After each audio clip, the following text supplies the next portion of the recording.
All right, well, I guess we're ready to get started. So we will turn it over to, I'm assuming, Rich and Nathan. You're going to guide us through all of this. Yes. Excellent. So, and Sally, you are the new chair. Congratulations. Thank you. All right. So, so Nathan, you want to start and go through the stakeholder data? Yeah, I sent out a pretty lengthy stakeholder input report for each of the board members to review. There's a lot there. I recommend that when you get some time, you leaf through it. And I talked about this way back when we initially proposed our services to Shelton, that this is in many ways the secret sauce for McPherson-Jacobson's search. And it's this idea of getting so much voice in the process and all these fingerprints on, setting up the district to look for a superintendent that matches the needs and the desires of the community. And so you'll see an executive summary page that has 4 bullet points that summarize all of the in-person, all the in-person were done via Zoom, but all of the in-person stakeholder reports. And that's the first couple of pages of the report that Rich is scrolling through now. And so that summarizes based on 107 individuals that participated in those 16 stakeholder meetings. That summarizes each of those bullet points kind of represents overarching themes that we heard with great frequency in terms of the good things about the Shelton community, the good things about the district, issues that individuals would want the next superintendent to be aware of, and then the characteristics and skills and qualities that they'd want in the next superintendent. Then it goes through, after you get through that executive summary, it is the words of the stakeholders, in many cases verbatim. So we were able to, during this, type what folks said, capture either the intent or, as I mentioned, in many cases, word for word what folks were sharing their thoughts. The report then concludes on page 22, 125 responses that were presented via the online survey. Some of those may be people that participated in 107 people that participated in the stakeholder groups. But as a minimum, that would still mean, even if every single one of those people also was online, you had 125 people respond overall in this participation. In all likelihood, you had probably in excess of 200 people that participate in this process. So very nice turnout from Sheltonians in participating in this, ranging from senior cabinet members all the way through the ranks of the school district, and then as well citizens. And the citizen meetings included a meeting that specifically was an outreach for stakeholders that were Spanish language speakers, and one for the tribes as well. Both of those really well attended, relatively speaking. I mean, I know people would love to see 30, 40 people in these, but we're really pleased when we can get a dynamic of 8 or more, and it allows for some discussion to go on. Very insightful, a lot of great feedback through all. And you can see from the executive summary that what you know about your district already in your community is the strengths. It's a friendly small town. People really are engaged. The proximity to natural resources and to cities, that there's growing diversity, and people are really proud of Shelton. I think that we heard regularly about the successes and the importance of the dual language program in Shelton, as far as things that were really successful about the school district, comprehensive and highly effective CTE programs at the high school, dedicated teachers, and teachers is used to euphemistically for staff too. So you take all your classified and certificated staff, and a really strong support for the staff within the Shelton School District. And then they recognize too, vis-a-vis the bond and the many other ways the community's involved in the school. They think the school's done a great job with outreach, and they've got strong community support. Key issues that people would suggest that the board and the new superintendent specifically should be aware of when she or he is hired would be that there has been a pretty considerable level of administrative churn in the school district in recent years. And that's recognized, and you can see that in the stakeholder, not just from administrators themselves, but from teaching and support staff and community members as well. Concern over the fidelity of the dual language program. There are some strong advocates out there for dual language. I think an obvious recognition that probably all 295 districts in the state would say is a concern is budgetary implications, loss of enrollment because of COVID, post-COVID. What is that going to look like? And the budget strains on that as families have greater needs and school districts, the concern over if they'll have sufficient resources. And then ensuring appropriate supports and wraparound services for all Shelton students. Just this, there was both a pride. I've heard through many people that you can have a student that comes in actually literally fresh to Shelton, perhaps even fresh to the country, day one in the Shelton school district, and immediately they are clothed in comprehensive set of services to set themselves and their family, to the extent possible, up for some additional success.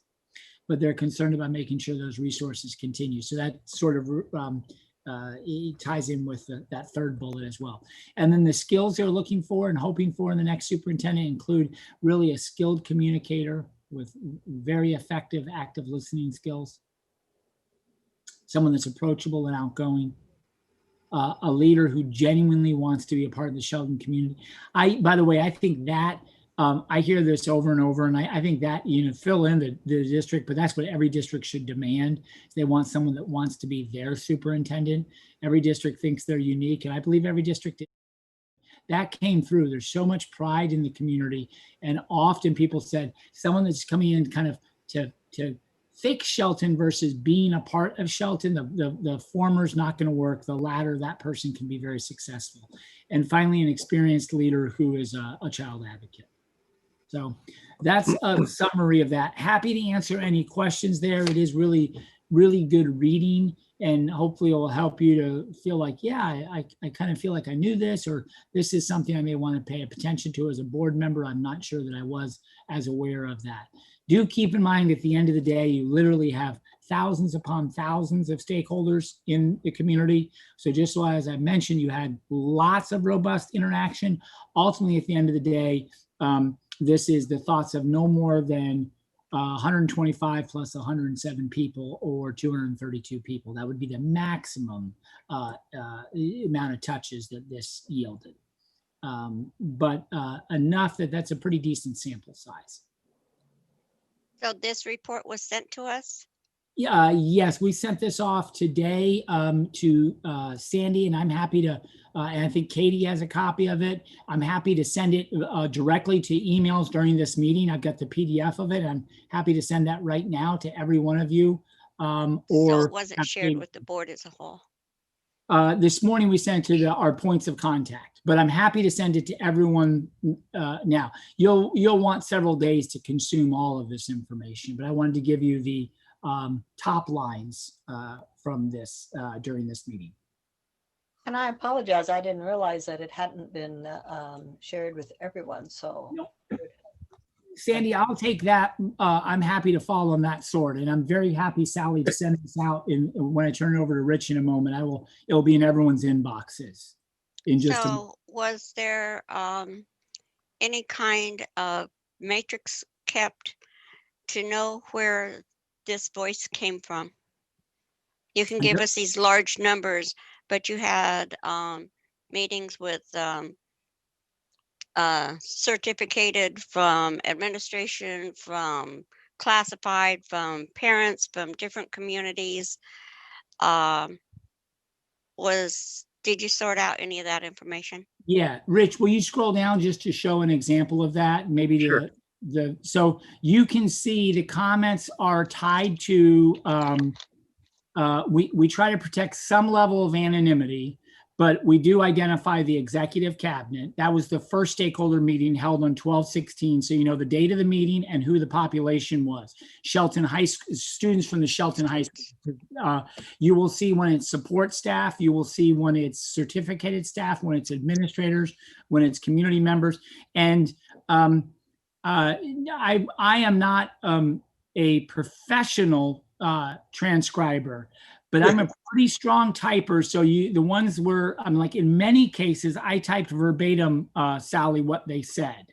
So you get I'm such a qualitative person by nature in terms of I love voice and I love this part of the process. And I think candidates value this too, because this helps. Rich and I know so much more about Shelton now. I mean, by stakeholder meeting 9, 10, 11, 12, you could start to guess to some degree what's going to be said. And that's reassuring because it feels like we're getting valid data because there aren't curveballs coming. Like there's enough frequency. And for every criticism or critique in the district, I always encourage boards on this too. There are so many positives in this to take away as well.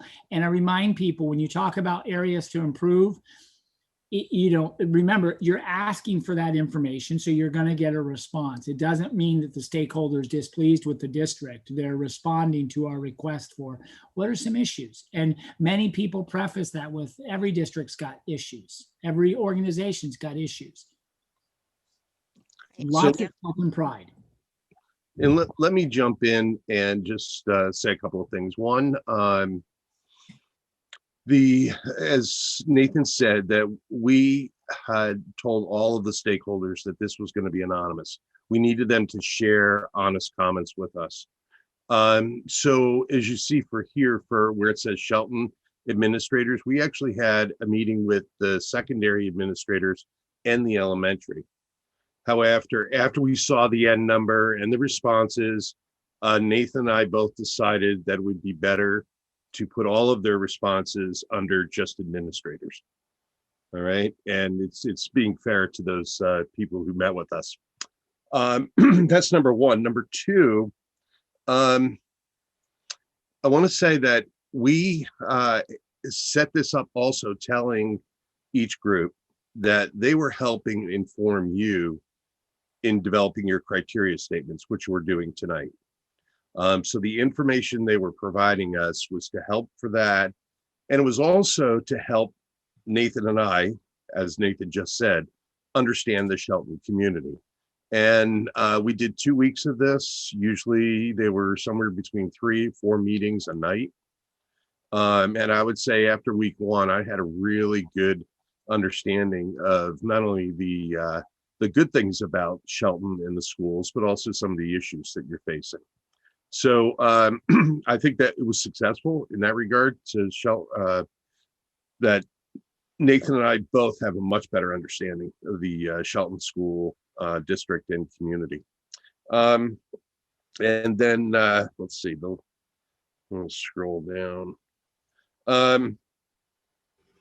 And we also encouraged everyone to spread around and do the online comments. That's really where, because that's totally anonymous, people self-select the role that they want to be classified in. And that is unedited. The final thing I wanted to say is that we had a quick turnaround. So you guys had the survey, you wanted the survey open till last Friday, which means, and when it ended, I think it's end of day. So it actually probably ended that evening, Friday evening sometime. Our home office was not able to download the data and review it until Monday. So Nathan and I didn't get the report until mid-Tuesday.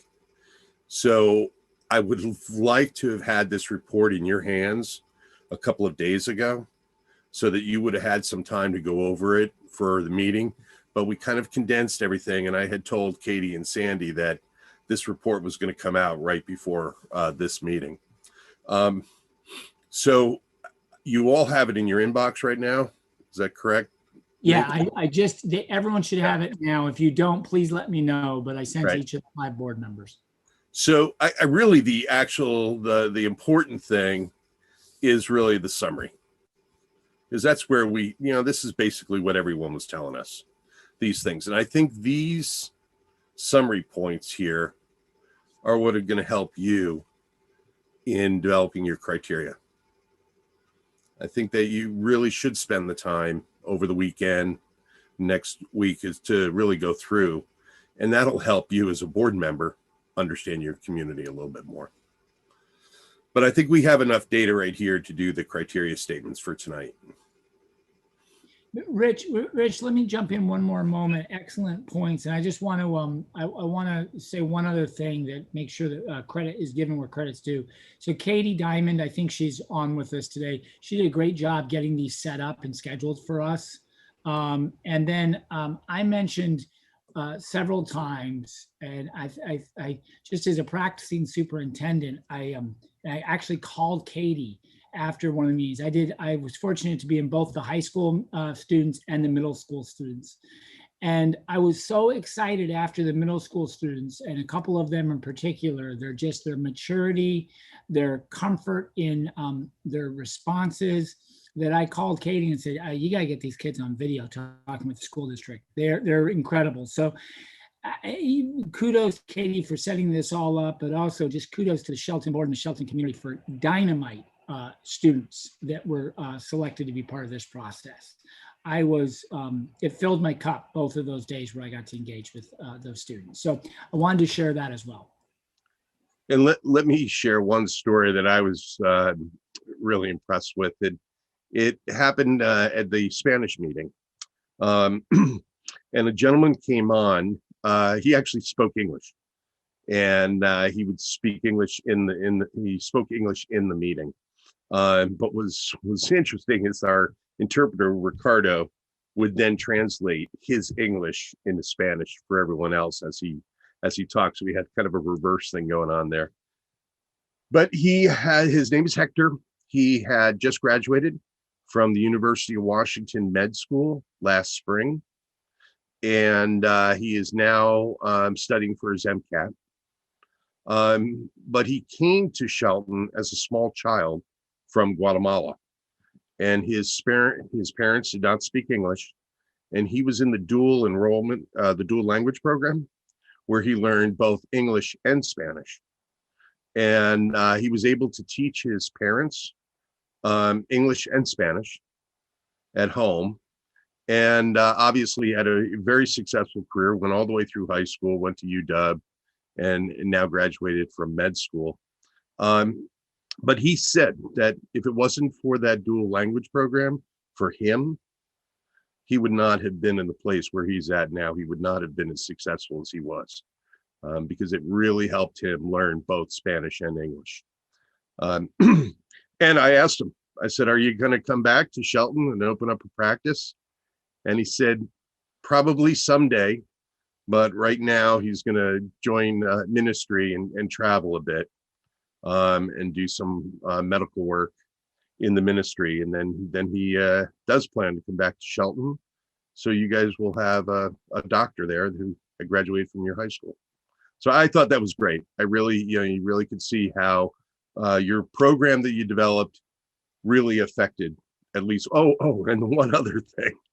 He said he has many of his teachers, but particularly one, he has kept in touch with her all through school and even med school, and he's a Facebook friend of her and still can and he only knew her first name. He said her name is Jenny, and then he's like, it was his kindergarten teacher, which I thought is amazing, because most people say there was a high school teacher that influenced me, or maybe a middle school teacher, but to say that my kindergarten teacher was the one that is his mentor and role model, I thought that was pretty cool too. So, do you guys have any questions on the criteria statements?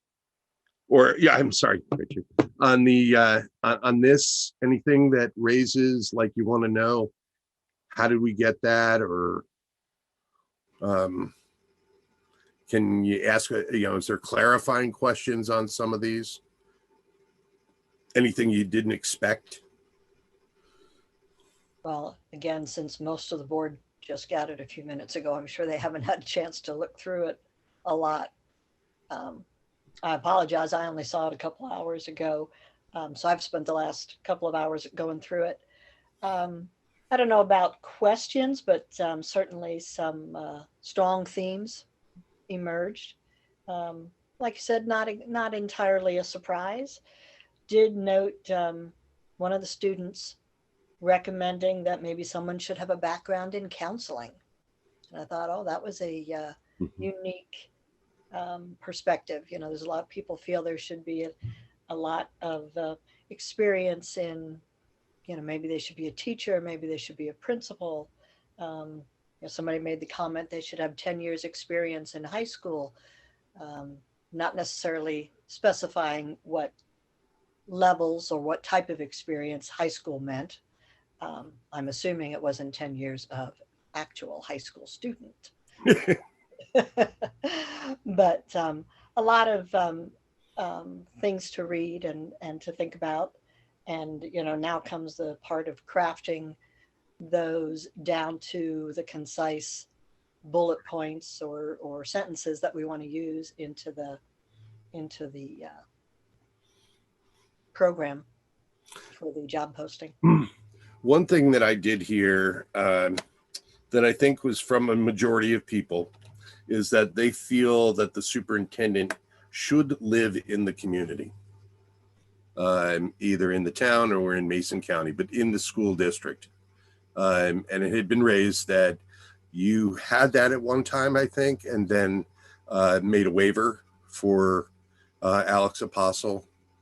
And that was heard that more often than not from people. Yeah. Well, that's interesting to hear, because I saw that a few times in the report, but I would not have gotten the sense that it was the majority opinion. Well, what you get is that we have a group like this right now, and one person would say that, and everybody would be nodding in agreement. And so you could tell from that it was something. As soon as that was said, everybody was like, yes, I agree. And I think that it's about the person who wants to be a part of the town, who's in the community, who goes to Walmart and they see that person in the store. That's what they will, that's what they were desiring. I agree that having a superintendent be, you know, a part of our community is very important. But in Alex's defense, I don't know of another superintendent who has been more visible in our community than Alex has been. So I don't know that him not living in the community, which was, you know, was a personal agreement between the board and Alex, but I don't know that that has hindered his ability to connect with the community. He's really done a very good job of outreach. He spent many evenings in the community at events. And so I think that, you know, while that is important, and I agree, for Alex in particular, I just wanted to defend him because he has been the most visible superintendent, and I've lived in Mason County my entire life. So. Mm-hmm. And I mean, I want to chime in on that one too, because I know it's been important. I've had people who have approached me about that. And I think ideally, like you both are saying, anybody would want the superintendent who's coming to their school district, they want them to stay. They want them to, you know, be a supportive community member. I agree with Lynn. Alex, I feel like has spent a lot of time here. For me, it's not a deal breaker. I would take this on an individualized basis. If this person lives in, you know, Olympia, that's not far to get to Shelton. Or if they, you know, we have teachers coming in from these other communities. If it's not going to hinder their ability to be in our community and be as involved, I don't want to pass up on someone. For me, it would be ideal to have them here and have them want to be a part of this community. I've been a longtime Mason County resident. I think it's a wonderful place to live and raise a family. But I would look at that individually based on the person and what they were bringing to this. And that wouldn't be a deal breaker for me. So one other thing I would share on this, I appreciate those comments very much. And it can be that awkward moment. And Lynn, this is more, I really appreciate your comments just a moment ago. As a superintendent myself, my empathy for during this process, I just want to emphasize again, when we ask a question, where can you improve, which is the heart of a couple of these questions, ultimately, you get responses. And so I'm empathetic to it. It begs for a response. It gets a response.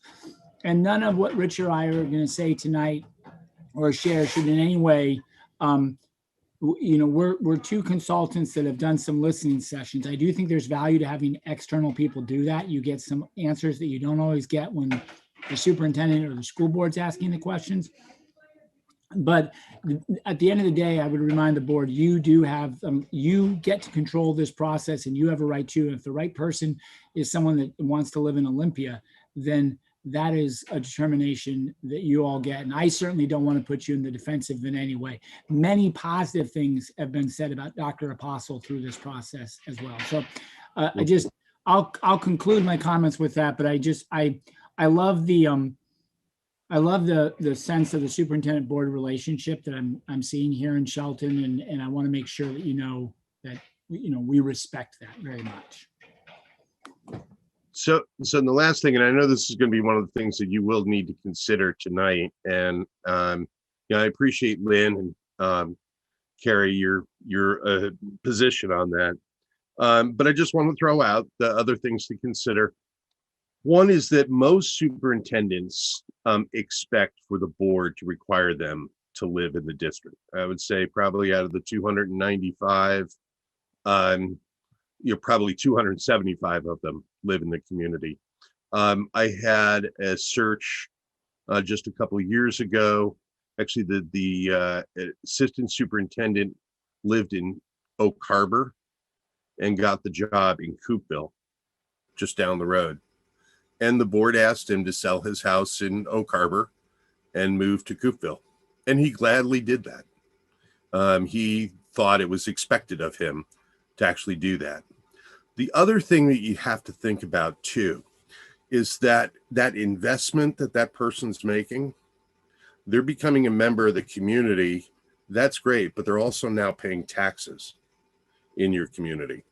So that when it comes to levies and other tax issues, that superintendent will have more credibility if they are a taxpayer and a voter in Shelton or Mason County. It's just... Rich, I totally agree. And I that's obviously the preference. I was merely just saying that I don't think that Alex not living in the community has hindered his ability to be connected. And I kind of wanted to defend him in that sense, because this has come up before. And I don't think that that's really been said on his behalf. But in terms of a new superintendent, I agree. I think that obviously the preference is to have somebody that's going to live in our community and be a part and be active. I mean, that's the other part. It's like living here is one thing, but we expect them to be active in the community too. So, and we do have people who live in the community and never come out of their house. So and then you have people who live outside the community and are always there. So yeah, that doesn't, and I do want to say, I don't think in the times we heard that, it really wasn't a negative to Dr. Apostle. And actually what Nathan just said, I hear, I've been doing this for 10 years and done lots of them.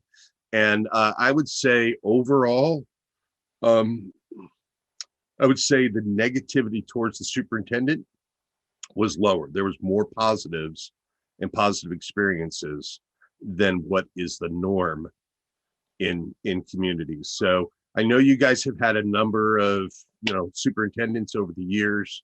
Actually, it was funny. Our Jarvis, I know, he started in South Whitby. That was his very first superintendent job many, many years ago. So I know Art Jarvis very well.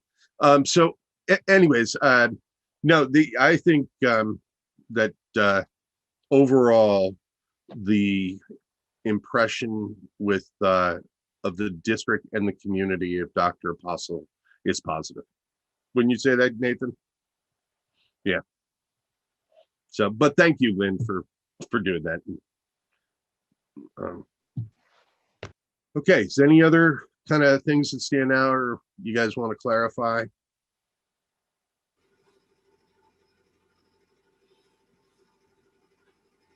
No? Okay. You guys ready to move on? Sounds good. All right. So let's go back. So we're going to determine the board criteria. Thank you guys for sending that to me. Sent it out. Now, Sally, did you forward this out to everybody? And Sandy, I'm sorry, Sandy. And I think I might have to fall on a sword too. I haven't seen anybody else's criteria. All right. So I said, you know what, Sandy, we send you these things, and you know what? I should have explicitly said, can you please send these out to everybody? And I didn't do that.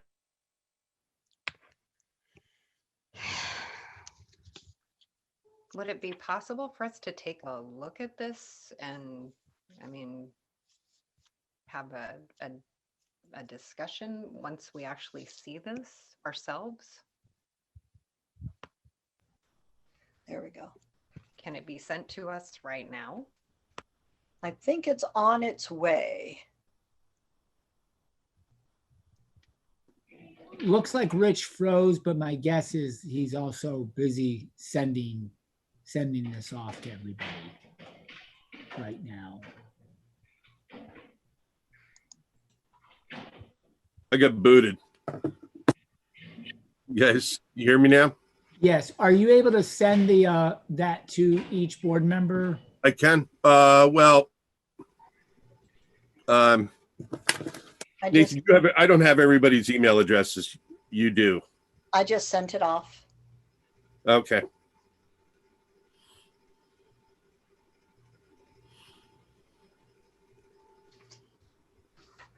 I'd suggest giving everybody, so that people don't feel rushed.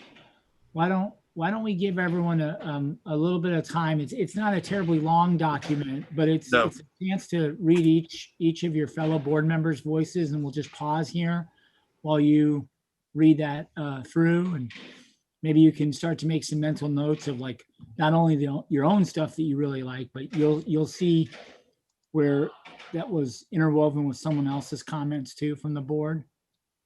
And you're going to see a lot of this stuff. I will also say kudos to the board for a lot of what you've written. You will see it's themes that tie in very well with all the stakeholder report information. Mm-hmm. Agreed. Hey, Katie. Where's Katie? Yes. Do you have the old the criteria statements from 5 years ago? Do you have that in text?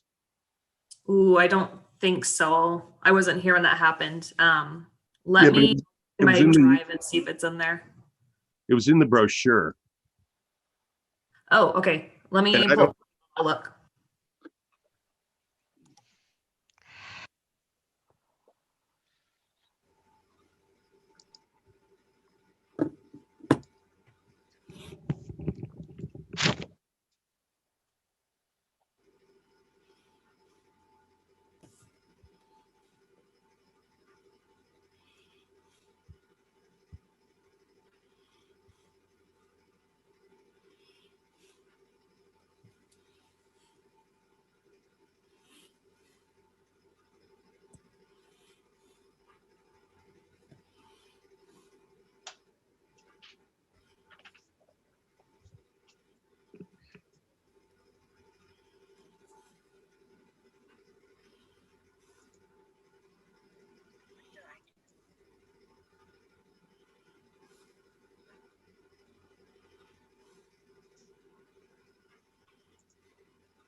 I'm sorry, guys, I'm having a hard time. When I go into the email to then get this criteria statement, and it's huge, and I don't know how to get it down, so I try to print it from the attachment so I can get it and look at it. this is what I get. Something that looks like this. One page and that's it. So the format isn't working. Yeah, I don't get it like that, Sandy. Rich, can you PDF that and send that out once? I'm sending the brochure to everybody on this All right. Zoom. The brochure from the Apostle Search.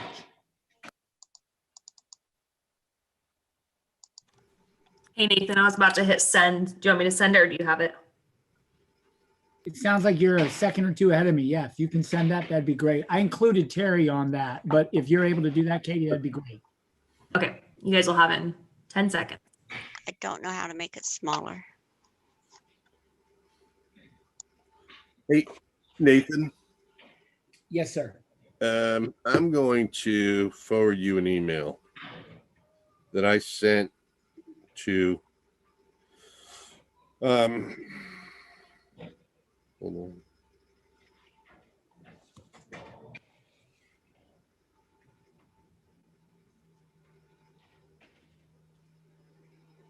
Oh, actually, I CC'd you on that email today. Did you get that this morning? Yeah. And it has the attachment on it, right? It certainly should. Yep. Yeah, I saw the attachment this morning. Yeah. So are you able to cut and paste that and put it into an email and send it out to everybody? I should be able to do that. That might help Sally Brownfield.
what are we supposed to be doing right now?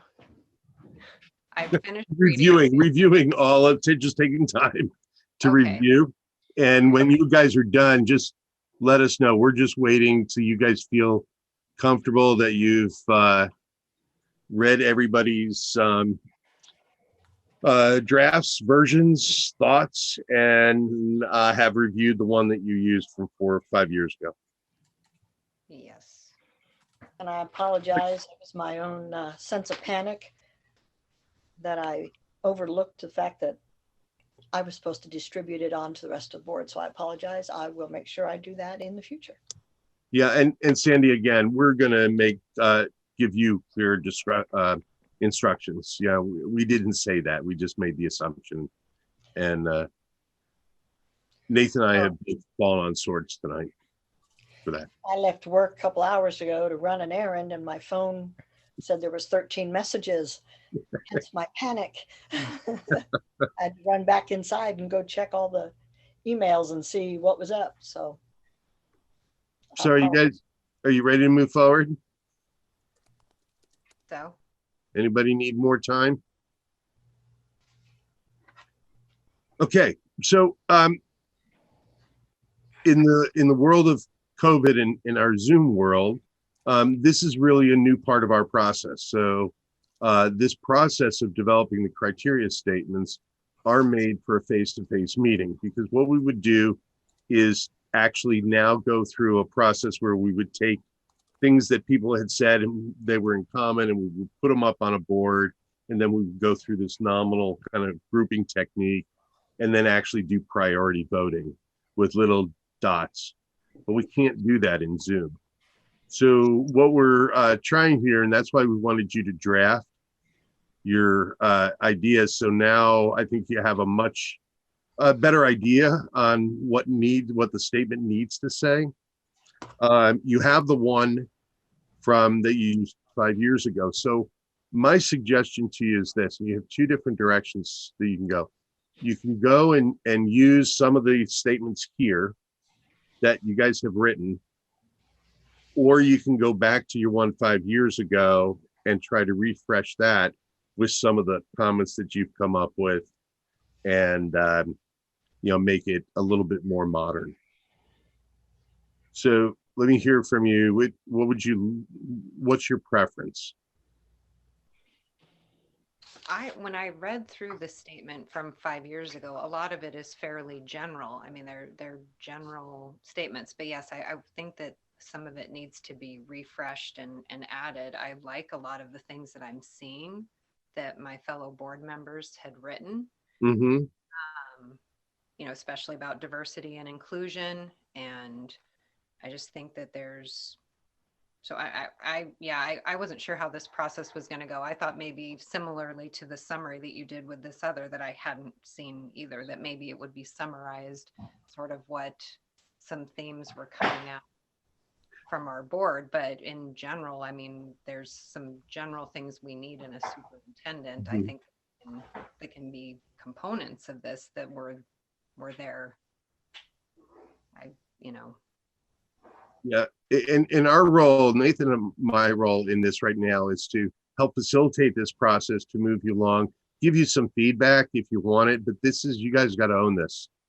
So, this has got to be what you believe are the 5 criteria statements. Carrie, I will say that, yes, your one from 5 years ago is a very generic one that you see, and it could be any school district, doesn't matter. The things I like from what I read from, this is your criteria statements that you guys just wrote, or these ideas, they're speaking Shelton to me, especially after going through 2 weeks of input sessions. You guys have touched on things that are Shelton's issues, and I like that. I thought it was interesting how alike many of our statements were, or similar, I should say, and how many of the community's comments align with what mm-hmm. we individually came up with. So I find that promising. There was one statement on the community that I couldn't quite come up with the words when I was trying to describe the leadership style, and the word was approachable. And I think that's an important word that came from the community that we should include, because I think that is the word I was trying to come up with and I couldn't get there. But Great. I wonder if, just as a point of recommendation potentially to work from, Lynn's list is really nice. Now, I might suggest to personalize it even further. Instead of a great superintendent, you might start each one of those sentences with our next superintendent. Like this is what you're saying, but you captured so many things in that. And I do like the idea that you're recognizing that word approachable should probably be in there someplace, because that does come through, and that's even in the top sheet data. I use that word in trying to summarize what we'd heard, but I just think you've got a great jumping off point that captures a lot of the various comments that the board, each of you collectively, have done. And it would be a little bit different too than what some of our searches do. They often, the superintendent should, and maybe if you had this, our next superintendent will, or yeah, I just think that you've got great stuff there, Lynn, that the team could play with and probably come to some consensus relatively quickly. I agree. I like how that was worded, and I like how there were, we're talking leadership, vision. So I think there's some things that we can pull maybe from some of the other points, and also maybe from the community. I like the word approachable. I know one of the things that I've talked with several of the board members about that have come up several times is we'd like our next superintendent to have the ability to build bridges and foster a positive culture within the school district. So in terms of the admin staff and the principal staff, working with teachers, and then also with our community. So I know that those are some words we can try to incorporate or are already captured here, but might be thoughts that we would also want to include. Okay, very good. How about Carrie, Sally B, or Sandy? What do you think about that? Starting with Lynn's, and then incorporating some of the other thoughts that were. I think it's great. I had actually sent Lynn a text. I don't know if she got it. I was saying I really liked her format. I think she does some of this for her profession and is good at writing these things out. I really like the titles of leadership, vision, listening and communication, community, and the diversity and inclusion. And I like a lot of the things that are incorporated in that. So if we can capture some of the real points that other board members in the community feel within these categories, I think these are fantastic personally. Okay. Good job, Lynn. Yeah, I'll tell you, I agree to do that. So I really liked seeing this. I thought it was great.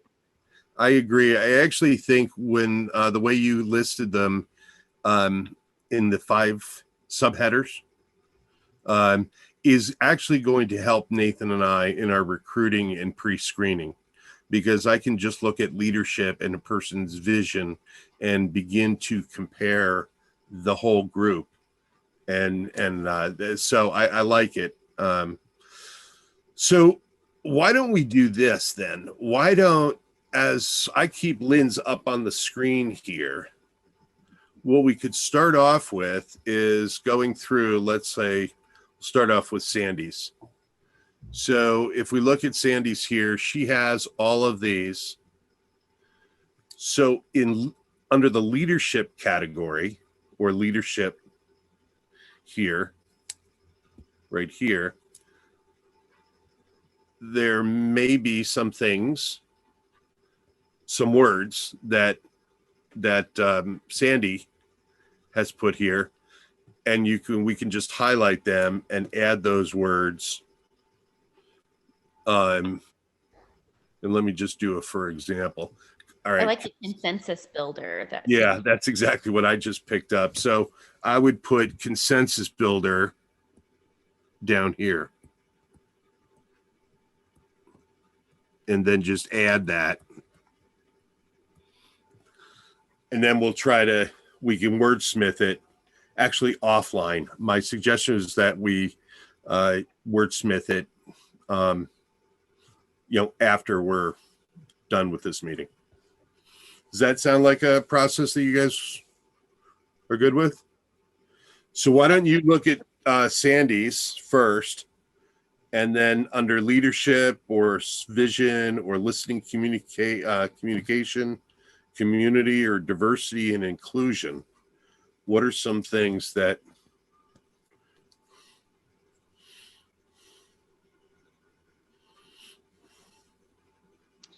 I like her highly visible. I don't know that I had words like that in my list, but she has highly visible in the school district. would that be under community?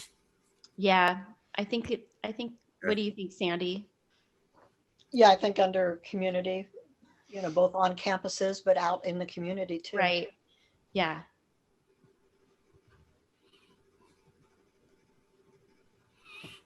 Okay. No. Yeah. I guess it could be, it could be both, a community expectation, but also a leadership expectation, kind of ties in with that approachability, highly visible, but also approachable.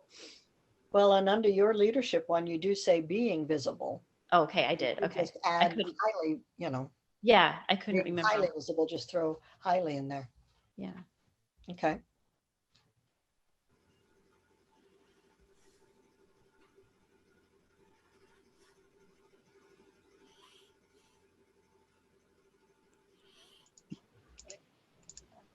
Okay, is there anything else that? I guess I would like maybe to see something about, budget conscious, using the budget effectively, creatively, whatever, to help address needs somewhere in the 5. I don't know, under leadership or vision. Yeah, I think under leadership. And Lynn mentioned something there. She had it in highlights, so maybe not quite sussed out perfectly or the way she wanted yet, but about fiscal responsibility, which honestly, I think that's a good way of saying it. Okay. And where was? It's under leadership. That's under leadership. Yeah. Under leadership. Budget. Yeah. Yeah. Okay. Area. Yep. One of the last sentence.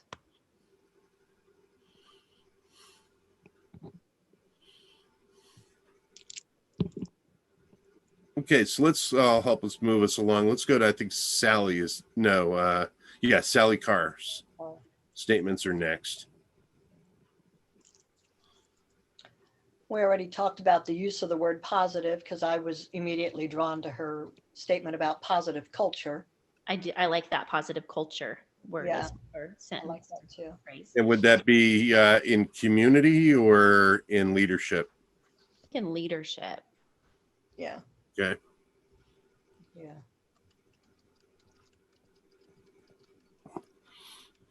And then I liked her experience with and proven success in working with community partners, traditionally underrepresented stakeholders.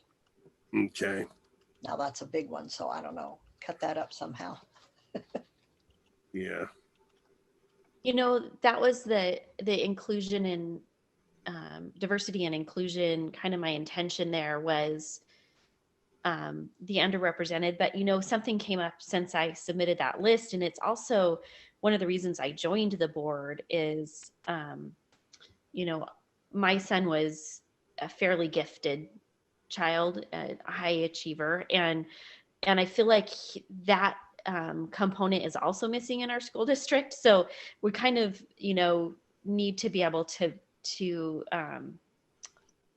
bridge that gap all the way. We need to be able to represent the unrepresented, but we also need to cater to those kids who want that bar raised, and so I think that I don't know if there's a way, just that excellence, and I forget who said that. Somebody said excellence in education, but I think that well, and I guess I don't want to only focus on the underrepresented. I think we meeting all kids where they kids. are. Yep. Because not, and so there's different points where each exactly student is.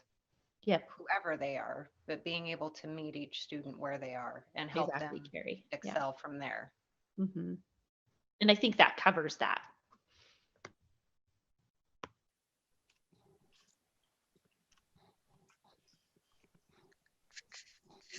Okay.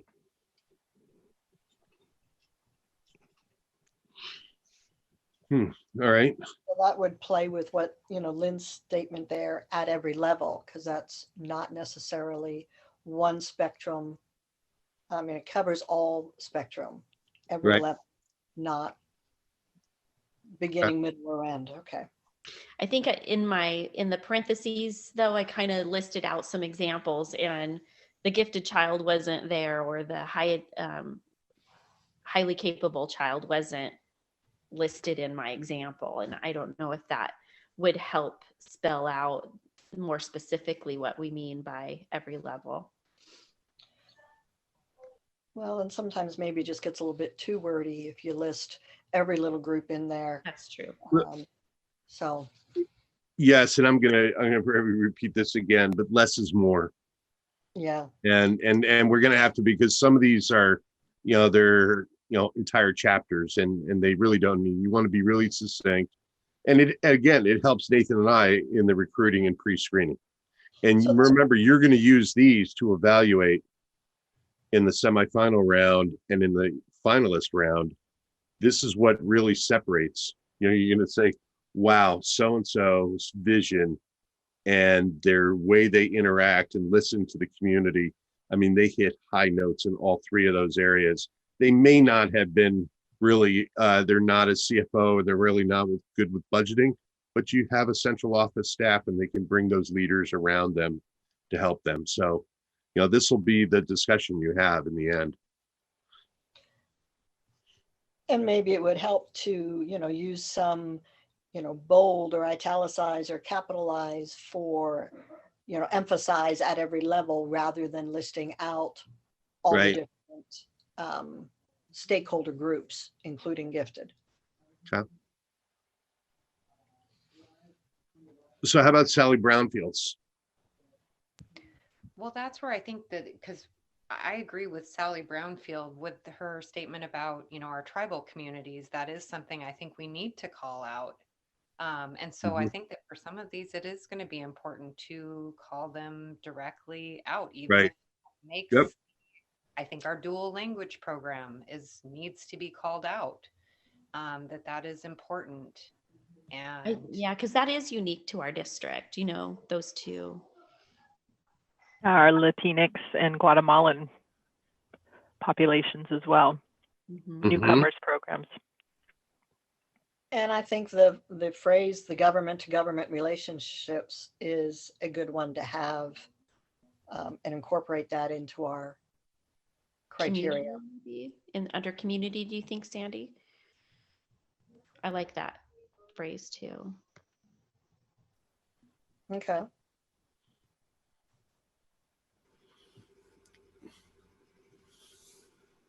I really can't comment on any of it, you guys, because I can't see it. I haven't seen any of these. It got sent to me and it's huge, and I've tried everything I can. When I minimize it, it doesn't matter. When I go to the printer, it cuts it all off. So I don't have anything to really look at or be a part of the conversation. Sally, did you look, we sent you an email. Did you get that email?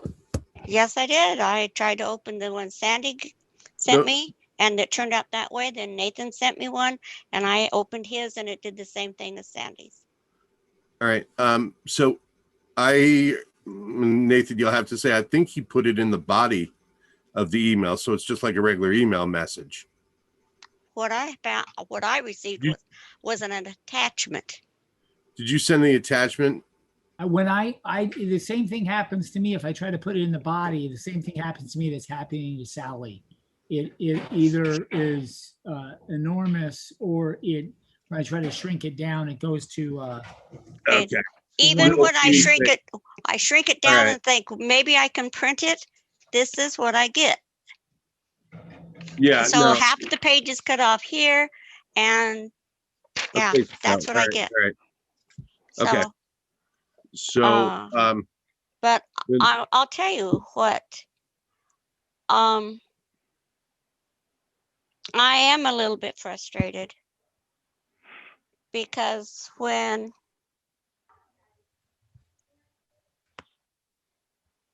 we're looking at the summary of the comments, and then we're looking at the school board criteria statements. And I guess I'll just wait and see what you guys come up with. Because what it looks like, what came out of the comments, what was summarized, did not include, it did not just, I feel like it just wasn't not included. I feel like it was dismissed. Because What was because the dismissed? statements that were recognized only came out in the word diversity and in the words dual language. So the information that was taken from all of the input, and you did get some very stark input from the Native meeting, I feel like it was dismissed when you wrote the summary.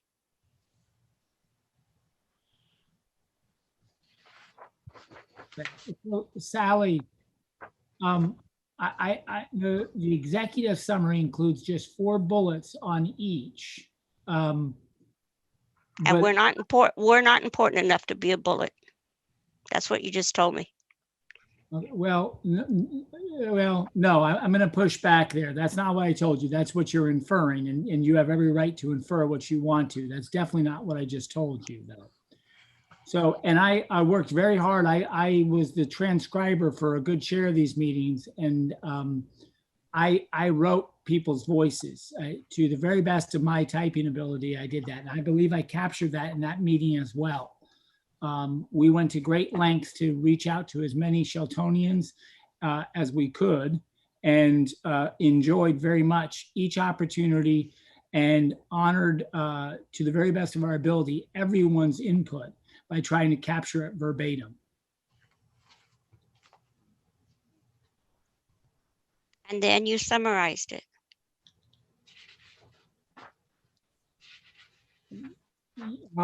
With 4 very short bullets so that there was a digestible set of comments, yes.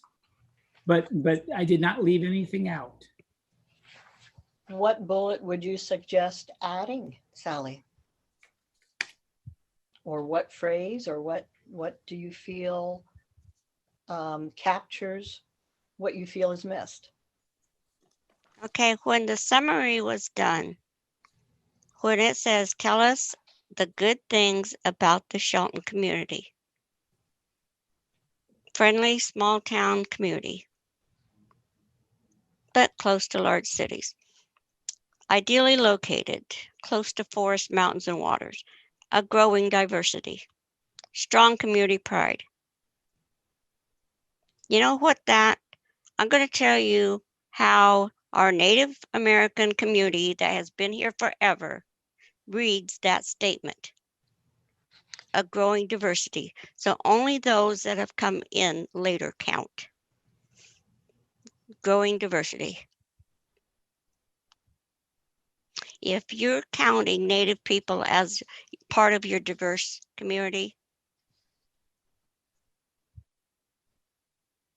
because you haven't, you've mentioned the bilingual and other things, but you have not mentioned either in a positive way or things that All right, I'll see when you get it. Anywhere. Okay, what? Sally, I would draw your attention to just on Stakeholder Meeting 16. And I'm just looking at tell us the good things about the Shelton community. Nathan, I'm going to interrupt you because after you go through all that background stuff, what happens is you summarize it. No, so that's That's what goes into things. Yeah. The looking of the summary. Yeah, and I hear you 100%. And so the point I was going to make is bullet 1 from that particular stakeholder meeting makes its way into the very first bullet on the summary, and the recognition of the diversity. I remember that comment, which was, we're a little diverse. We're Greater Shelton, that person that said that, and that makes it into the growing diversity comment, which is tied in with 106 other people, some of whom talked about the diversity. So I see the voice of that meeting as, because these are the most common themes. I see this, and I think that would happen in a number of these meetings. I see stuff from meeting 16 in the executive summary.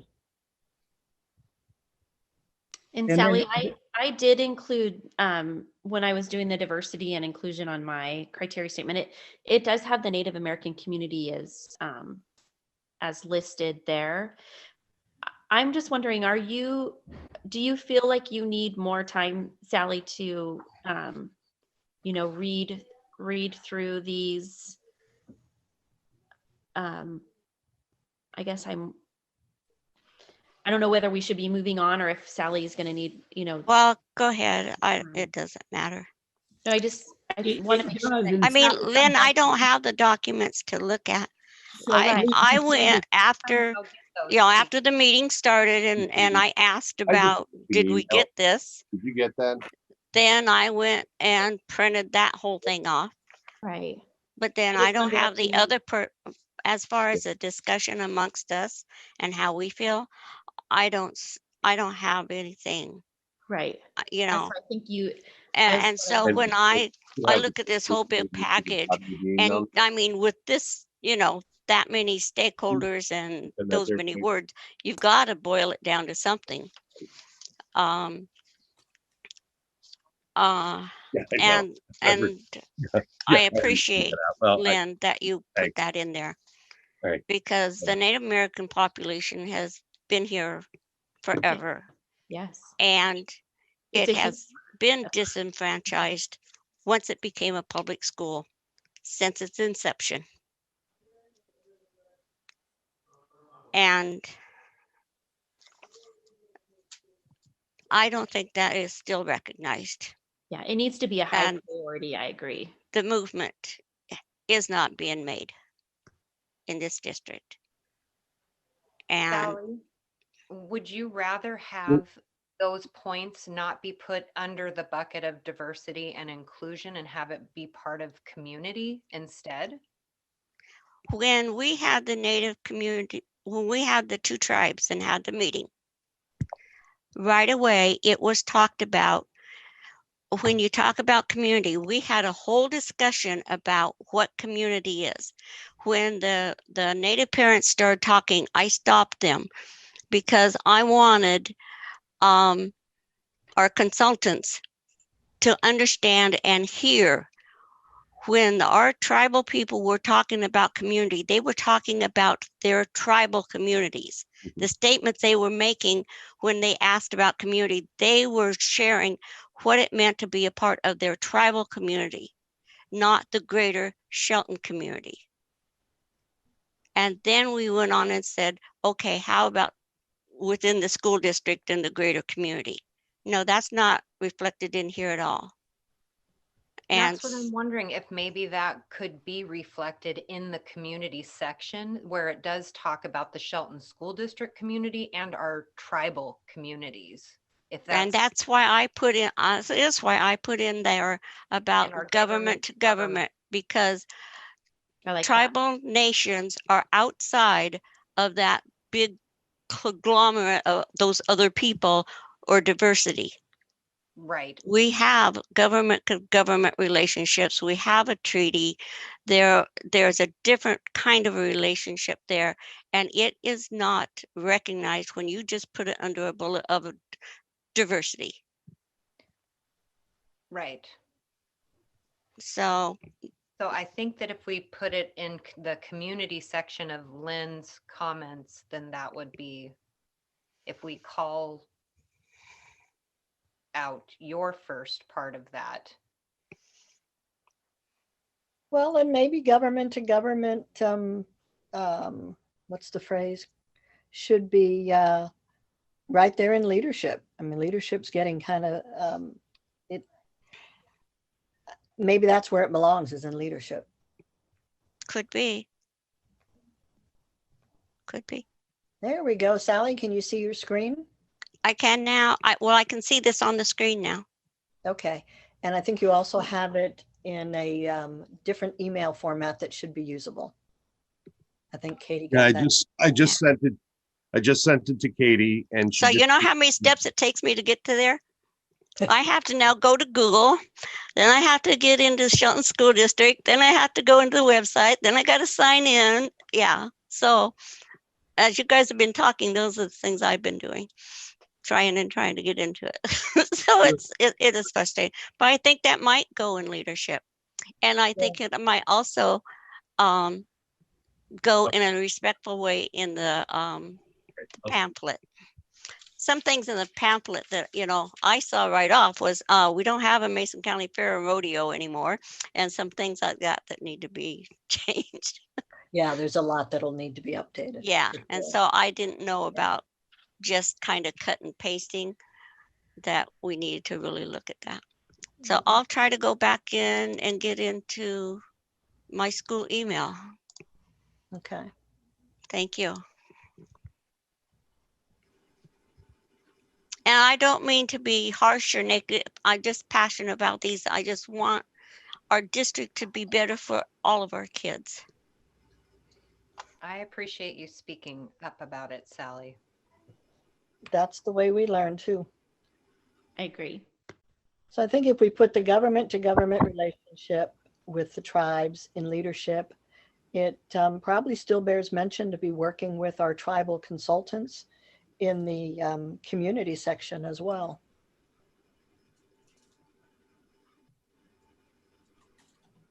And what does everybody think?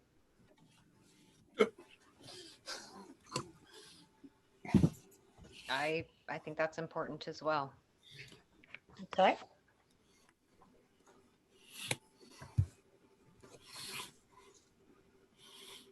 Okay, I'm sorry, Sandy. I lost your last comment. I had to run to the bathroom. Oh. I'm trying to type all these thoughts too. I'm going to have an email for everyone when we're done. It will not be the final wordsmithing, but it's trying to incorporate each of these into a draft final thing too. So I can, as we get through these, I'm trying to get the government to enter government. I'm like substituting words like intergovernmental relationships with a priority on reaching out to our local tribes, stuff like that will emphasize that, like passionate about. And then you guys can redline whatever you don't like, but it's based off Lynn's thematic way of doing this. And so I'm just listening. That's why I'm at this second computer writing. At the same time. You're not ignoring us? Not at all. Actually, All right.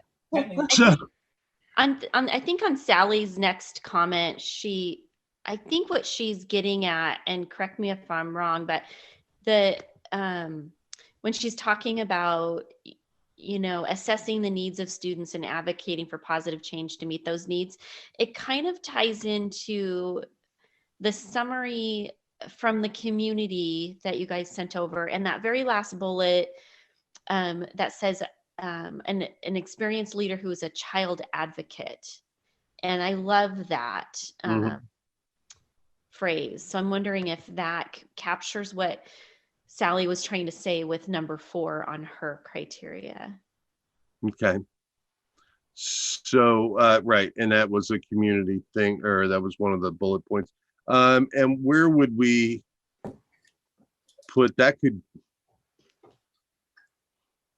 That could actually go under vision, a child advocate, that's their vision of leading a school district. It could go under actually Or pretty much all of them except for listening. Inclusion. I mean, it could go, Sure. when you're looking at inclusion, you're really trying to meet the needs of every single child as Right. a child advocate. So I'm hoping that captures what Sally was trying to say. Mm-hmm. Well, I also like what she says in the beginning of that too, about with the outside the box experience and positive outcomes seen outside of the box. That's sort of visionary and probably goes along with the vision statement. And something that shows up over and over again in the community input too. Mm-hmm. Creative problem solver. So that would be a leadership There thing. was, under leadership, there is something that talks about creativity, doesn't it? Yeah, it's in the right here. Yeah. Okay. All right. Oh.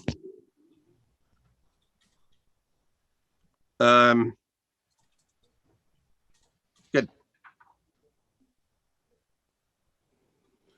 So let's see, and then we have Carrie. Yeah, and we don't, I mean, you can, I mean, it's painful, I feel like, looking at what I've put in there, because No, I did not, I mean, I truly do appreciate what Lynn has written. This is Yeah. not my strength, and my creativity is not in this way. So for me, the biggest things really were creating a culture, which I feel like has been reflected in what is Right. being written, and highlighting the need for the dual language program. Yep. And having the discussion that we had about all these other points that we're putting in there. You know, outside of that, there's none of my comments that need to be hashed out. Terry, I did like the word you used, which was supportive. So I'm wondering, like, where we were going to add positive culture. I wonder if we put something like positive supportive culture, because I do think we heard from the community, you know, that there is a desire that the next superintendent is supportive.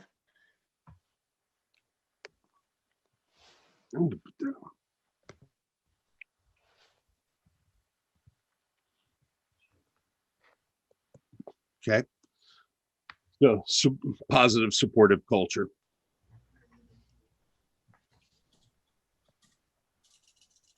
Okay. Okay. So here's a suggestion on the next step. Lynn, what is your profession? Are you a writer? I'm a communicator. Yeah. Good. So I would suggest that one other board member volunteer to work with Lynn so that you don't have a quorum, and just kind of brainstorm it. And actually within, you guys are so close, I think in the next 24 hours, you could really, just really clean up the language, include these concepts, keep it simple, less is more, and really just come up with a really solid statement under leadership, vision, listening, communication, community, and diversity and inclusion. Okay, does that sound? Yeah. Rich or Nathan, can you email the notes? Yes, Nathan's going to email you. He's been copying. That's what he's doing at that computer. He's taking all your thoughts and including them in the text here. So you'll get an email from him that'll be in the body of the email, not an attachment, right, Nathan? Yes, it's it's straight in an email. Okay. Right. So it's in the body of the email, and it'll just be leadership. It'll be what you wrote, and then probably some bullet points of the other ones that we were saying should be included. So who would like to work with Lynn? I think I would have time. I could be available tomorrow to work with Lynn. Okay, great. And I'll tell you what, now you're all going to be watching the NFC Championship game and watching the Packers win, right? So, Sure. so I think, well, we'll talk about it, the schedule. I think, how are we doing on the brochure? Is that a Katie question? What specifically do you need from me for the brochure? Just cleaning up the language, I think, from the old one. Is that, we had to bring Nathan in here because Nathan, I guess I wasn't sure what what was expected of me for that. Okay. May have dropped the ball there. I think. Nathan, on the brochure. Katie, you have the old brochure, right, Katie? Yes, I have a copy of the old one. Yeah. So really, and it probably could be something that you can just write, but it just has to be cleaned up and modernized because it's 5 years old. Okay. Are you just looking for just the content? Yeah, just the content. Yeah, and any new pictures if you want to add new pictures, photographs to it. Okay. And when do you need? Well, that's going to be my next question. When do you think you could have that done? Can I have by middle or end of day on Monday? Okay, that's good. Okay. That's good. So why don't I'm going to move because we're going to go to the timetable now. So we'll go to this last one right here. And I want to kind of just basically wrap up because we need to figure out when we're going to put the meeting out or advertise or open up the position. What we need to open up the position is the brochure, the criteria statements, and I think we're going to have those. So we could open this up on, let's say, Tuesday of next week, the 26th, Wednesday. I might suggest we open it up on Wednesday, the 27th, just to give us some time.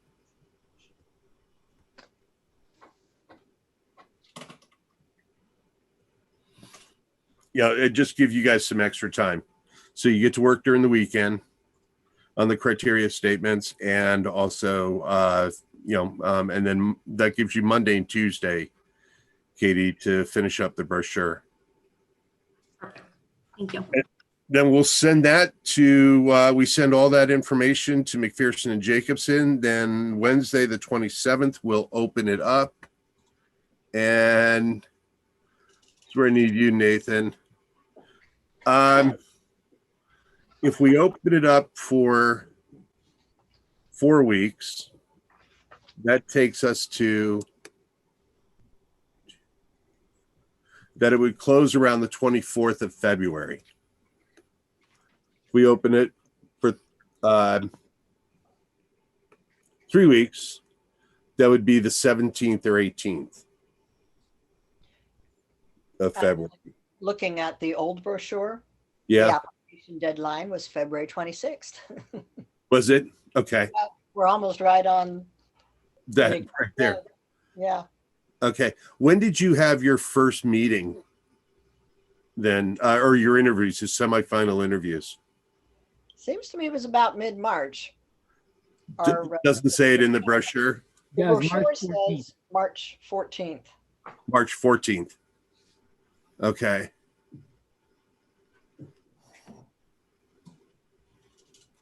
I'd have to go back and look and see what, if we held to that date or if we were just in that time frame. All right. Shoot, wrong way. So if we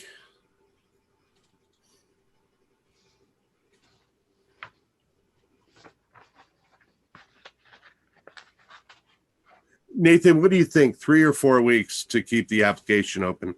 I don't think 4 weeks in the pandemic is too long. I think that you're still ahead of a couple of districts that might be coming out with superintendent searches in the region that you'd be ahead of them. I don't think you lose a ton with that last week, but you do give people, you've got practicing administrators that are trying to get students back in school. That extra week, I think, could be helpful. All right. Okay, so our suggestion is going to be that we close on the 25th of February. Sound good? Is that a Friday? No, it's a Thursday. A Thursday? Okay. Okay. Now, Nathan and I need about 3 weeks to do the vetting. So then that's going to be 1, 2, 3.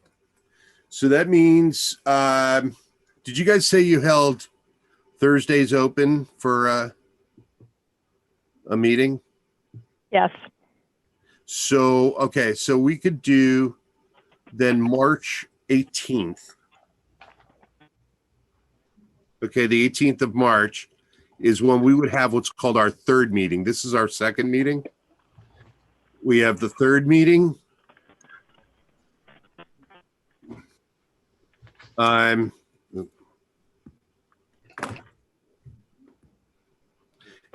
in that meeting, what we're doing is we are going to be coming to you with a short list. And that's going to be roughly, we hope it's about 7 to 8 people that we feel best fit this criteria that you guys just developed. And we're going to come with that group and we're going to present those people to you. All right. You're going to, in that meeting, you're going to look at all of these and then you will decide how to go forward. You really have 2 decisions. One, you select 5 of them, 5 of the 8 to interview. And we have what's called a semifinal round. And it's a full day, 1 day interview, all 5, an hour each. So it comes out to being close to an 8-hour day. Then what would happen is the week after we have that semifinal round, you would then select 3. You would actually select 3 that evening that we have all the interviews. You'll select 3 to move to the final round. Each one of those 3 will have a full day in the district, and it's 3 consecutive days that they come to the district and you do the dog and pony show. And then you'll have a chance to meet with the person again. You'll have an informal dinner. We can talk about those full day events when we meet on the 3rd, on the 18th at our third meeting. You also have an option, and just let you know, is that you may look at the 8 and say, you know what, only these 3 we're really interested in. And we want to bypass the semifinal round and go straight to the finalists where you have those 3 people come in 1 full day. All right. So you haven't, and you'll decide that at that third meeting that we have. Questions so far? Okay. Hearing none. So what we'll do is if we have, all right, if we're on March 18th,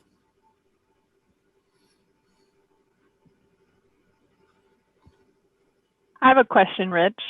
yeah, go ahead, Sally. So, so we have our meeting on the 18th. We review the short list of candidates. We're looking at approximately 8-ish that we would be looking at.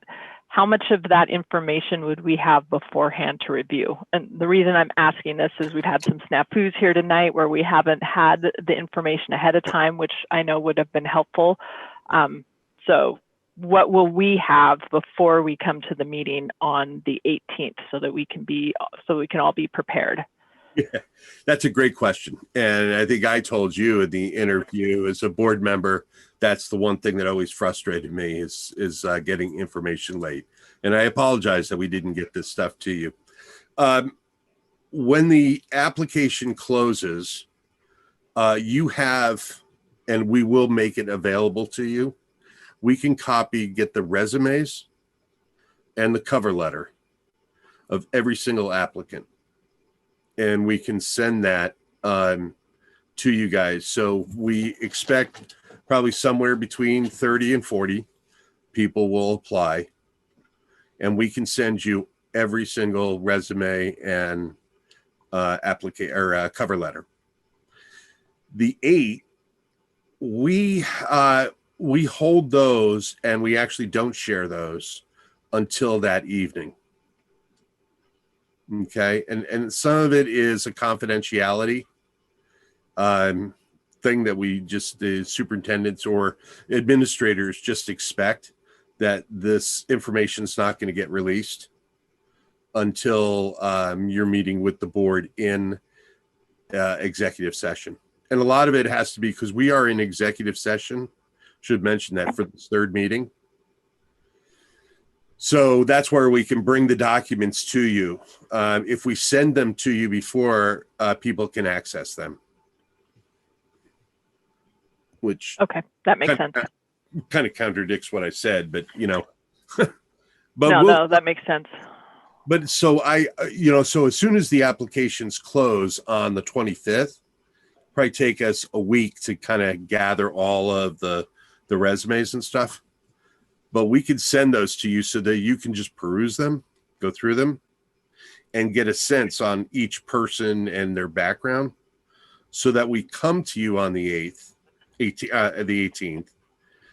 We'll present. Nathan will present 4 of them, and I will present 4. You will have already had somewhat of a background on them, and you'll then be able to ask, I think, better questions. And we will be able to tell you, based on your criteria, why we selected those applicants to be in the short list, on the short list. You will have the applicant, or all of those. There will be people in that list of the 30 and 40 that you will see look really good, but they won't be on our short list. And you're going to want to know why. And we can tell you actually in that meeting, because it is an executive session, of what we found out in our search and why we did not select them. Okay.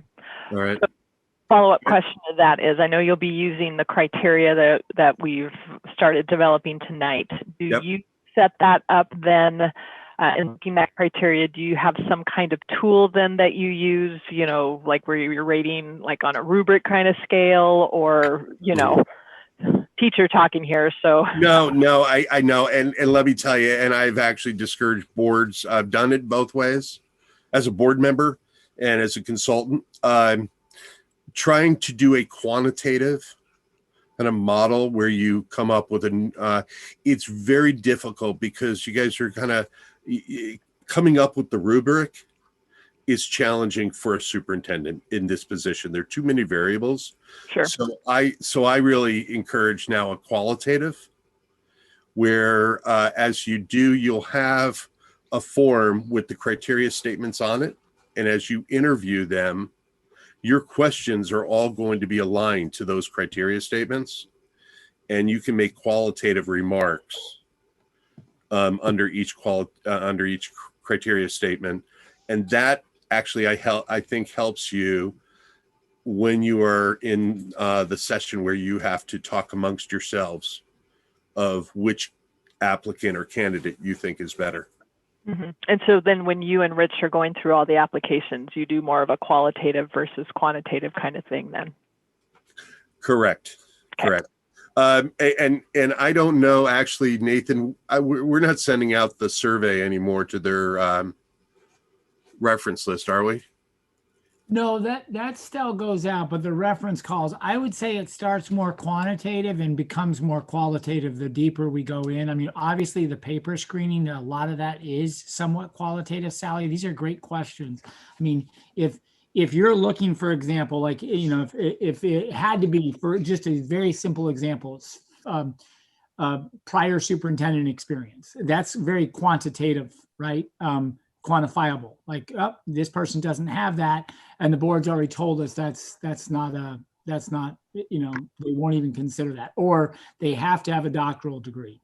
And then the further we go is where the really important qualitative layers start to become a part of this process. And I just want to ensure one or two other things. Sometimes, Rich said we'll be able to tell this stuff in executive session, we will, but I want to make sure it's not all like, I'll give you an example from a recent search I was in along the gorge. Someone was in a situation while they had applied, they just weren't willing to go through the vetting process. They were in a situation there where they were looking to renew with their current district before they got really serious. They had applied for a job, but felt like even tipping their toe in the water, which would necessitate calls to people in the district, right? They decided, I'm not interested in that. So they were officially an applicant, but they were vettable. And that wasn't because they weren't qualified. They decided it wasn't really the right time. They said, if for some miraculous reason the board wants to automatically make me a finalist, I'm in it, but I'm not willing to be in it if that's not the condition. Well, that wasn't a condition the board was going to adhere to, because they weren't going to take one of their spots for someone that hadn't been vetted yet. But it was a practicing, very competent administrator who just wasn't yet willing to let it be known in that particular district that they were looking. And that's where this gets, for some administrators, that's why they want to have their name kept private until the most appropriate time. And some of the thing that I find most often is they're in negotiations. And if a bargaining unit gets with that the administrator is actually maybe has one foot out the door, that changes the whole dynamics in the negotiations. So sometimes they don't want to give the teachers that leverage. And that's, they've said to me the same thing that they said to Nathan, put me in the finals and I'll go, but I'm not willing to do semifinal, nor have you call the president of the teachers union and vet me, so.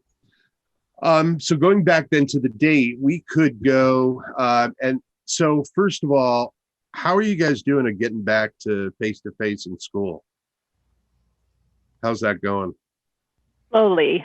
We're looking at hopefully February 22nd to going to a hybrid model with some of our grades. And we're looking at also increasing the number of students in school in terms of small group instruction here over the next month, but we'll have some more information on that later next week. Okay. So do you then think we're talking mid-March, we're still going to be doing Zoom meetings?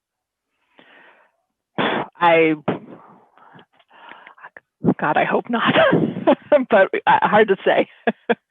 I really cannot even make any kind of prediction on that right now. I mean, we're keeping an eye on our numbers here in Mason County, and we're sort of in this pattern of a little bit up, maybe a lot up and then down, and then a little up and down. So I can't even make a prediction where I think we might be at that point.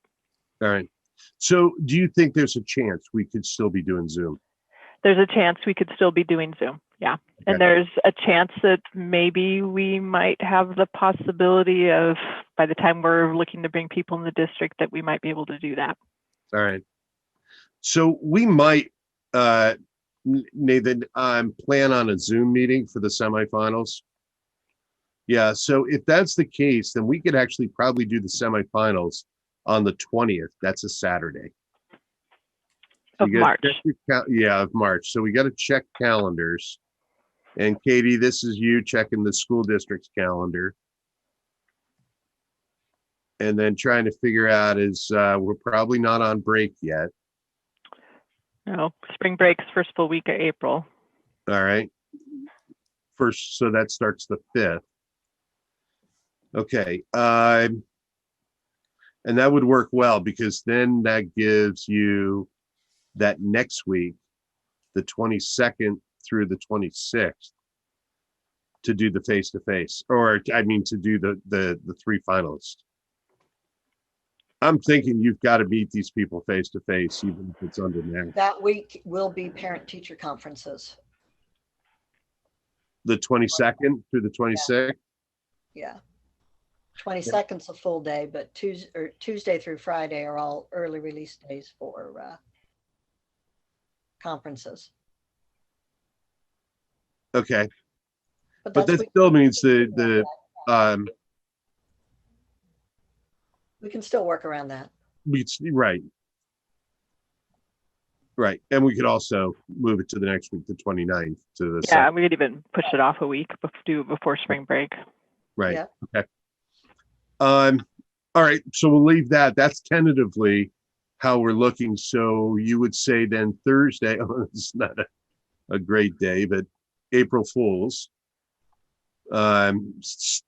Tuesday or Thursday the 1st is when you could have a special meeting and announce your selection.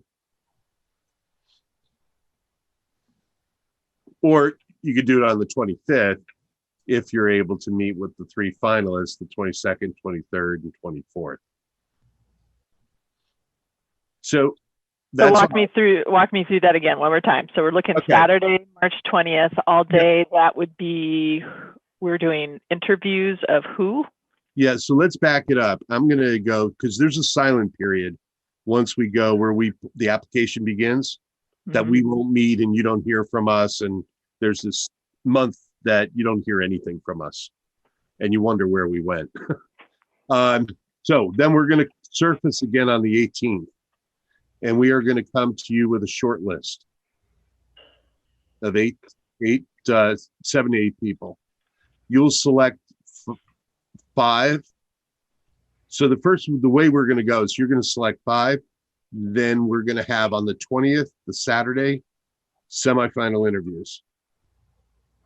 Then that Saturday, you're going to decide what 3 applicants you want to move forward.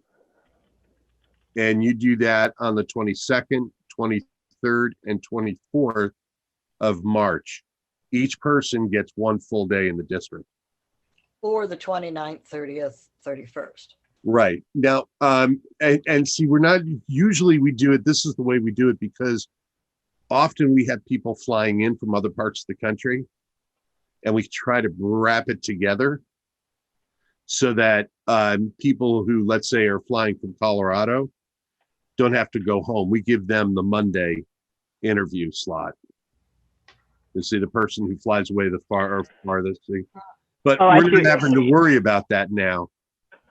So if we were in person on the 20th, then it would be Tuesday, Wednesday. But we're likely going to be Zoom meetings.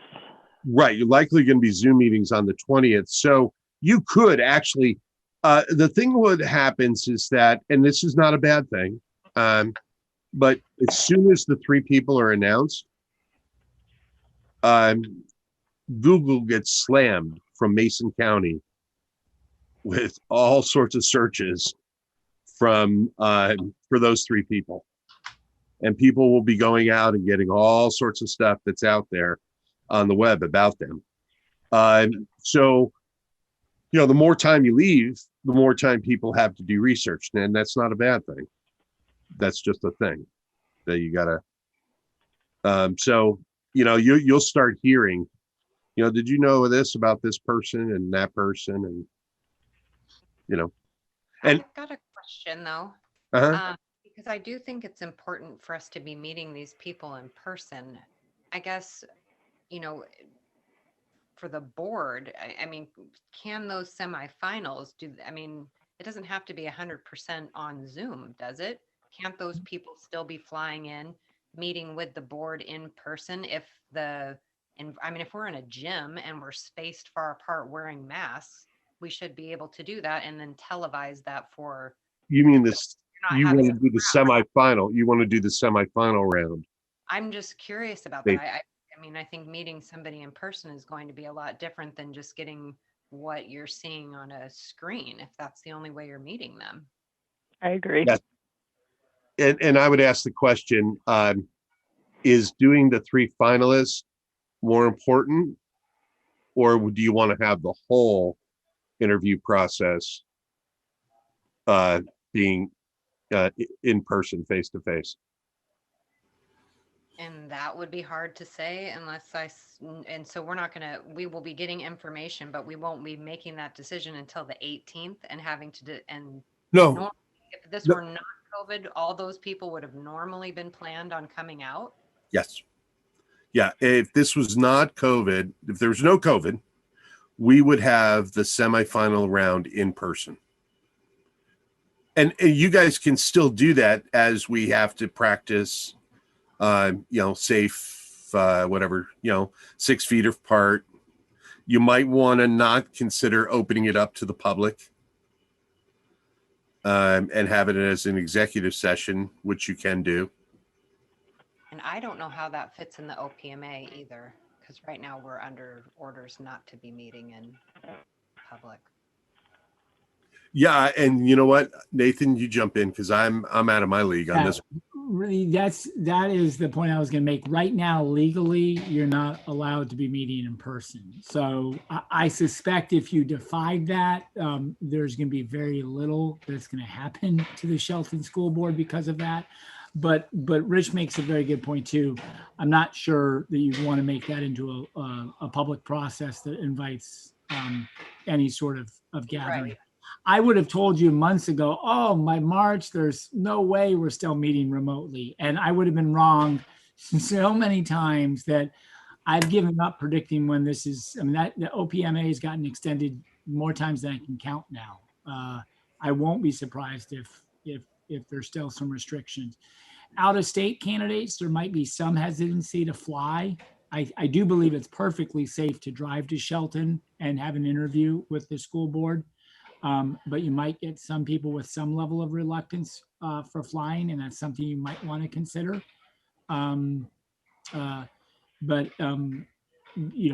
Hopefully finalists, there can be some level of engagement. You're buying yourself a few extra weeks beyond that March timeframe too. And at this point, we're away from this. So I think part of what we need to consider is that we can't make a firm decision at this point of whether it's going to be in Zoom meetings or in person. And we may even need to consider, depending on where we're at in terms of numbers and the Open Public Meetings Act and whatever is happening, that we might need to shift some of these dates a little bit so that we have the meeting on the 18th where we look at that short list, and we may not be turning around right away on the 20th and doing semifinalist interviews. If that means if we push it off a week, we could do it in person, for example. So I think we need to be flexible with, have some basic dates sort of set down here so that we're cognizant of the calendar, but then also realize we may have to be flexible. Mm-hmm. Sounds good. Yeah, I actually was just looking as you guys were talking, looking at the calendar. I think it would be probably better to put the 27th down as when you're going to have the semifinal. And then, and that gives you a week to decide how we're going to do it. We'll see. And then actually, since you had conferences the week before, you might get some pushback, people saying you're doing this during conference week. And, so the 29th through the 2nd, are we free in the school schedule? Looks pretty free. If you decide, if we have out-of-state candidates, and I've had in my searches here in Washington, we've had 3 out-of-state candidates, no Washington candidates. The general understanding is that you will pay for applicants to travel to the district who are finalists. So you just pay for the final 3. So you cover their airfare and lodging and food. All right. So you guys are good with that? Okay. Yep. Sounds good. All right. So I'll put the 27th then down. 27th, first interview.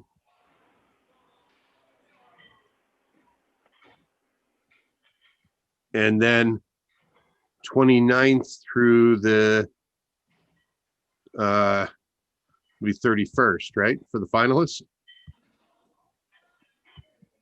And we can change this, and often it gets changed as we get closer to it. We can move it up or move it back.